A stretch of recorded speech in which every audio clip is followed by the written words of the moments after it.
Thank you. I want to, before Senator Blumenthal departs, I want to thank him so much for bringing this to my attention. It came from his constituent, the idea.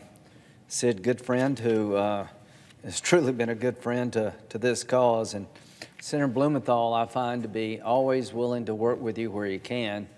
And the fact that he has a son who served as a Marine infantry officer and a son who's a Navy SEAL speaks volumes to his family. And to those two young men who served at the highest level in the military, thank you very much. And Mr. Goodfriend came to us with the idea, what can we do to not let America forget? Afghanistan is hell on earth right now. 23 million people are virtually starving to death. ISIS is at war with the Taliban. Al-Qaeda is growing in influence, and people inside of Afghanistan are living a miserable life. Those who helped us are being hunted down. Special Operations Commandos are now having to choose between joining ISIS or dying. And the point here is not to focus on how we got here. I've got my views, Senator Blumenthal has his. We've agreed when it comes to going forward, we have to be together. And there's plenty of blame to go around, so we don't need to beat on one group versus the other right now. What we need to focus on is what's next. And Senator Blumenthal's legislation that I joined with to create a plan, a evacuation czar, is the bare minimum we need to be doing. Out of sight, out of mind does not work in this environment. Honor our commitment is a phrase we use to describe what we're trying to achieve. You can't fight these wars by yourself. If America has to go it alone in the war on terror, it's going to be a very dark period for the United States. The goal is to get people in the faith, in the region, to fight back against the radical Islamic movement that would take the whole world into darkness. And the good news is, for 20-something years, people fought. The Afghans died in large numbers in the last 5 years. I don't think we lost a soldier in 18 months. God bless the fallen, God bless the injured.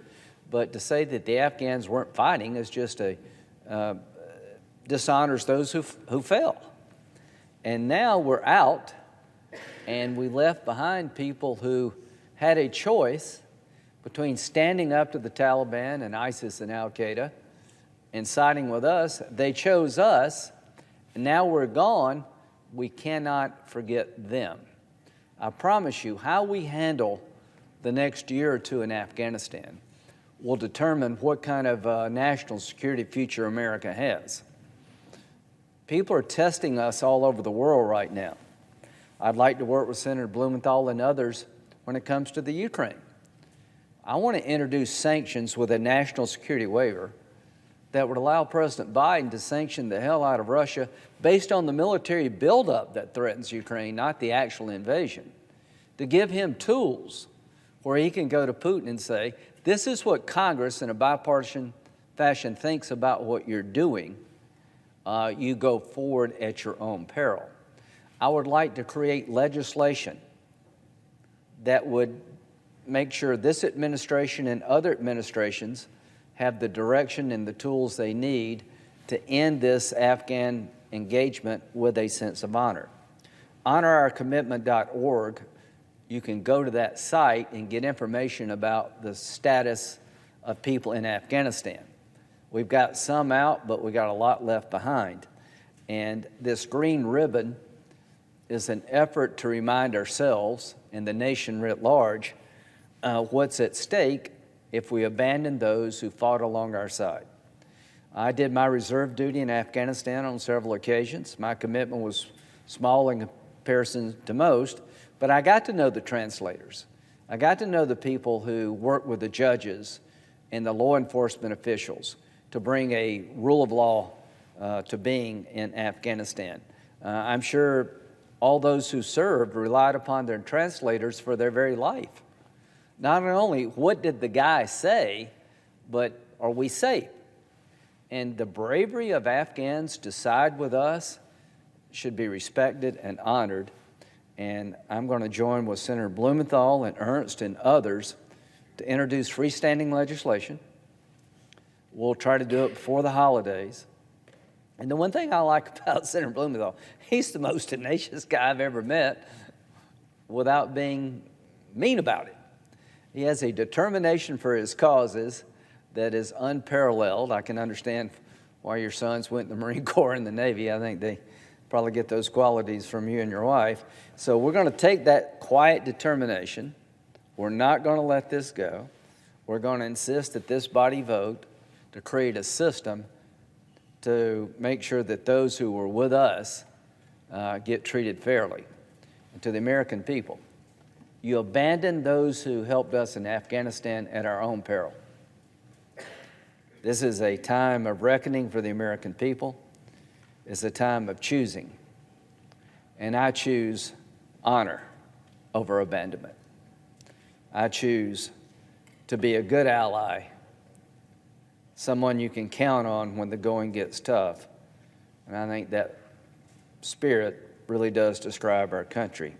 So the Green Ribbon Campaign, I'd like more of our colleagues to wear the ribbon during the holiday season to let people who are looking to America for a hope see a demonstration of our will.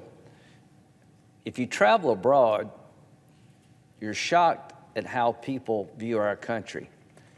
We sort of fight with each other all the time that sometimes we lose sight of how important we are. When you travel throughout the world, I know the president does this, people care what we think and they watch what we do. We still, in spite of all our differences, represent the best hope of mankind. I really believe that. I think our military represents the best spirit of mankind. I think the men and women who fought on our behalf in Afghanistan wearing the American flag feel a sense of obligation to those that stood by them. That's why we wear the green ribbon. Go to honorourcommitment.org. To Mr. Goodfriend, thank you. The private sector is going to get involved. We're going to get major corporations advancing this cause. And what can we do? Beyond wear the ribbon, say a prayer, we can pass legislation that will make honoring our commitment real, not just a talking point. With that, I'll yield the floor.